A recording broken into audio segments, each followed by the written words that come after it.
This channel does not promote any violent, harmful, or illegal activities. All content provided by this channel is meant for an educational purpose only. আর এবার নজর রাখবো কুলতলিতে, কারণ কুলতলিতে নাবালিকাকে ধর্ষণ করে খুনের অভিযোগে পুলিশে গাফিলতির অভিযোগ উঠছে। উন্মুক্ত ক্রাইম স্পট ঘেরা নিয়ে টালবাহানার পর কেটে গিয়েছে তিনটে দিন। দেখা নেই ফরেনসিকের। ঘটনার তদন্তে প্রয়োজনীয় নমুনা নষ্ট হয়ে যাবে না তো? উঠছে প্রশ্ন। যদি শুক্রবারই ফরেনসিককে জানানো হয়েছে বলে দাবি করছে পুলিশ।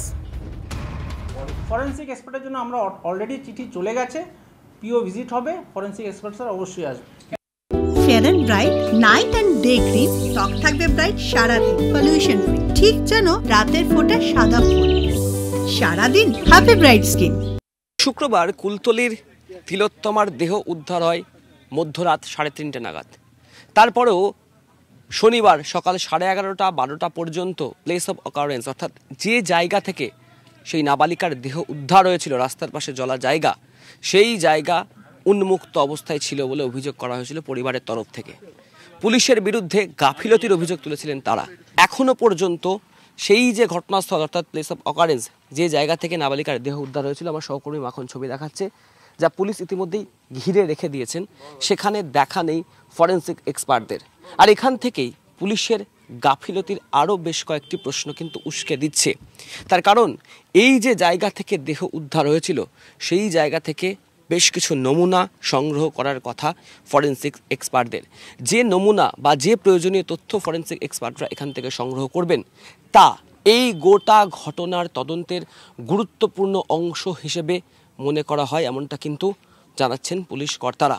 যদিও পুলিশের বক্তব্য, গত পরশুদিন এই ঘটনার ফরেনসিকের জন্য ইন্টিমেশন পাঠানো হয়েছে SFSL অর্থাৎ স্টেট ফরেনসিক সায়েন্স ল্যাবরেটরিকে। কিন্তু প্রশ্নটা এখানেই উঠছে, যদি কোনো তথ্য বা কোনো প্রমাণ এখান থেকে নষ্ট হয়ে যায়, তাহলে তদন্তের অনেকটা বড় ফাঁক হয়ে যেতে পারে। কুলতলির তিলোত্তমার এই ঘটনার পরিপ্রেক্ষিতে সেই প্রমাণ বা সেই তথ্য নষ্ট হয়ে যাবে না তো? প্রশ্নটা কিন্তু উঠেই যাচ্ছে। ক্যামেরায় মাখন পাত্রের সাথে অরিত্র ঘোষ, TV9 বাংলা, কুলতলি, দক্ষিণ 24 পরগনা। মেয়েকে হারিয়ে শোকে পাথর মা। সিবিআই তদন্তের দাবিতে অনড় কুলতলির ছোট্ট তিলোত্তমার মা। TV9 বাংলার সঙ্গে কথা বলতে বলতে কান্না চেপে রাখতে পারলেন না মা। দোষীর সর্বোচ্চ শাস্তির দাবি মায়ের। বললেন, পুলিশের তদন্তে ভরসা নেই। ফের একবার পুলিশের বিরুদ্ধে অভিযোগে সরব হলেন কুলতলির তিলোত্তমার মায়ের। গতকালই আদালতে সিবিআই তদন্তের দাবি জানিয়েছেন কুলতলির মৃত নাবালিকার পরিবার। যে দোষীদের ফাঁসি, ওদিক থেকে অধিকতম শাস্তি চাই। পুলিশ 100 বারই কাজ করতে পারত। পুলিশ কাজ করলে আমার সন্তানটা আমি হারাতাম। পুলিশ গুরুত্ব দেয়নি, পুলিশ পার্টিতে ব্যস্ত ছিল।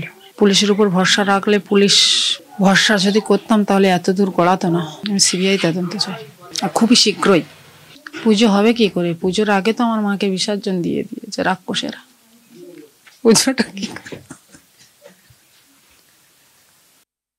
গত শুক্রবার বাড়ি থেকে বেরিয়ে প্রথমে নিখোঁজ, তারপর মধ্যরাত্রে নিথর ক্ষতবিক্ষত দেহ উদ্ধার হয়েছিল কুলতলির তিলোত্তমার। ঘটনার পর থেকেই পুলিশের উপর কার্যত নিষ্ক্রিয়তার অভিযোগ তুলেছিলেন পরিবারের লোকজন। ভাঙচুর করা হয়েছিল পুলিশের আউটপোস্ট। বারে বারে পুলিশের উপর বিক্ষোভ প্রকাশ পরিবারের। এবার পুলিশের উপর আর কোনো ভরসা রাখতে পারছেন না কুলতলির ওই নাবালিকা তিলোত্তমার মা। তিনি চাইছেন এই ঘটনায় সিবিআই তদন্ত হোক। পুলিশের গতি প্রকৃতিতে তারা আর কোনো রকমই ভরসা রাখতে পারছেন না।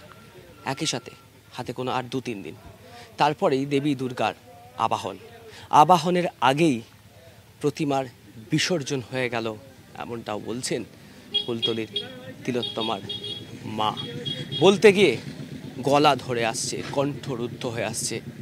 কাঁদতে কাঁদতে মেয়ের শোকে এমনই ভাষা হারিয়ে ফেলেছেন কুলতলির তিলোত্তমার পরিবারের লোকজনেরাও। ক্যামেরায় মাখন পাত্রের সাথে অরিত্র, TV9 বাংলা, কুলতলি। আর আজকে কুলতলির ছবিটা কেমন?